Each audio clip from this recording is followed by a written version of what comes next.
Vamos para mais um exercício para o cálculo da constante de equilíbrio a partir da expressão de Van Hoff.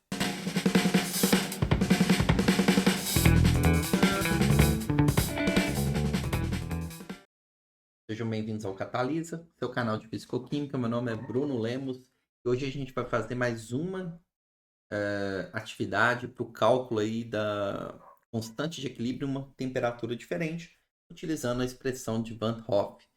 Sem mais delongas, é o exercício 6b.1 do Atkins, 10ª edição. Ele me dá aqui a entalpia padrão de uma certa reação, né, de 125.000 joules por mol. E essa entalpia é praticamente constante nessa faixa de temperatura, entre 800 e 1500 Kelvin. Ele também me dá a energia de Gibbs padrão dessa reação, falando que é de 22.000 joules por mol a 1120 Kelvin. E pede para estimar a temperatura em que a constante de equilíbrio fica superior ao valor unitário. Primeira coisa que a gente pode calcular é a constante de equilíbrio nessa temperatura que foi dada. Então, estou chamando aqui a temperatura 1, essa temperatura T é a temperatura 1120 Kelvin.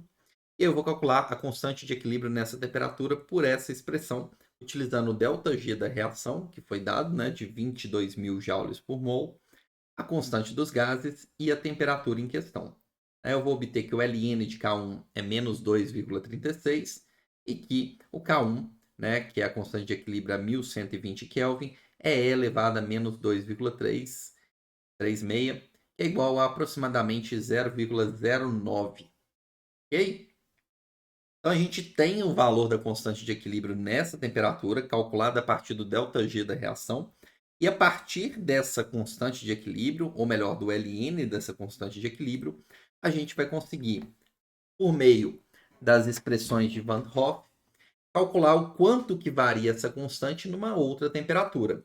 Ele quer que a gente estime qual temperatura que vai fazer com que a constante de equilíbrio saia ali do 0,09 que a gente calculou e vá para o valor unitário 1.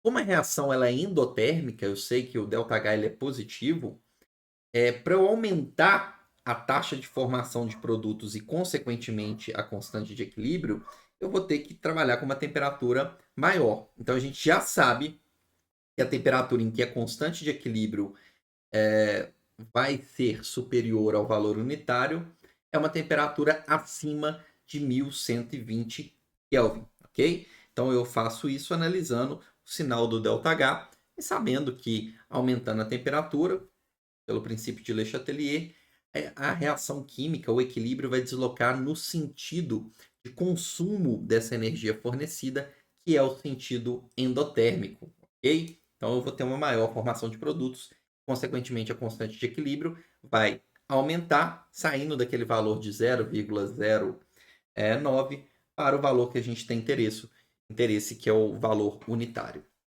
Vamos aplicar aqui a separação de variáveis, ok? Fazer a integração do termo da esquerda, o dLn de K, avaliado nos limites de integração, né? Ln da constante de equilíbrio na temperatura menor e Ln da constante de equilíbrio na temperatura que a gente sabe que vai ser superior. Isso vai ter que ser igual ao ΔRH da reação na condição padrão, que também foi dado, tá? E é constante nesse intervalo aqui, sobre a constante dos gases. E aí eu tenho que fazer a integral de 1 sobre t ao quadrado dt. Essa integral aqui é menos 1 sobre t, menos t elevado a menos 1, avaliado nos limites t2 e t1. Então a primeira integral vai dar o próprio ln de k, avaliado nos limites de integração vai ficar ln de k2 menos ln de k1, que nós já calculamos anteriormente. O ΔRH foi dado, o R foi, a gente sabe, né? E aqui eu tenho, então, o resultado dessa integral, né? Vai ser menos 1 sobre T na temperatura final, então fica menos 1 sobre T, menos 1 sobre T2, menos com menos, mais 1 sobre T1. Então, o que está aqui dentro do parêntese é o resultado dessa integração do membro da direita. O que nós podemos fazer? Multiplicar os dois lados por R dividido por ΔRH. Okay? Com isso, eu simplifico o meu lado direito aqui. Ele quer descobrir quando que essa constante de equilíbrio passa a ser 1. Então, qual que é a temperatura na qual a constante de equilíbrio fica superior a 1? Vamos fazer o seguinte, vamos calcular qual que é a temperatura na qual a constante de equilíbrio vai ser exatamente igual a 1. Porque aí a gente sabe que a partir daquele valor, qualquer valor superior a esse vai atender. Beleza? Se o Ln de K2, se a constante de equilíbrio na temperatura 2 for igual a 1, o Ln de K2 vai ser igual a 0. Ok? Menos o Ln de K1 que a gente calculou anteriormente é menos 2,36. Só coloquei aqui para dar ênfase para vocês, tá? Estou calculando a temperatura T2 que faz a constante de equilíbrio K2 ser igual a 1 e, consequentemente, o Ln ser nulo. Vezes a constante dos gases dividido pelo ΔRH da reação que foi dado, está aqui em cima, só que está em kJ por mol.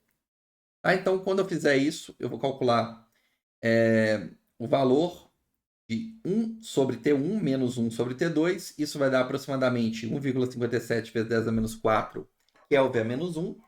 A temperatura da primeira constante de equilíbrio a gente tem, é 1120. Então, eu posso substituir e isolar o termo que contém T2. 1 sobre 1120 Kelvin menos esse número aqui que nós calculamos tem que ser igual a 1 sobre T2. Né? Fazendo essa subtração aqui, eu vou encontrar o resultado de 1 sobre T2 e, portanto, T2 vai ser o inverso do valor encontrado. Vai ser algo ali perto de 1358,9 Kelvin. Essa é a temperatura em que a constante de equilíbrio tem um valor unitário. E aí, qualquer valor acima desse vai fazer com que a constante de equilíbrio fique superior a 1. Então é isso, pessoal. Espero que vocês tenham entendido, tenham gostado. Deixa o like para fortalecer o YouTube, divulgar o conteúdo para mais alunos que estão precisando. Dúvidas vocês já sabem nos comentários. E te vejo quando a entropia do universo estiver maior. Falou!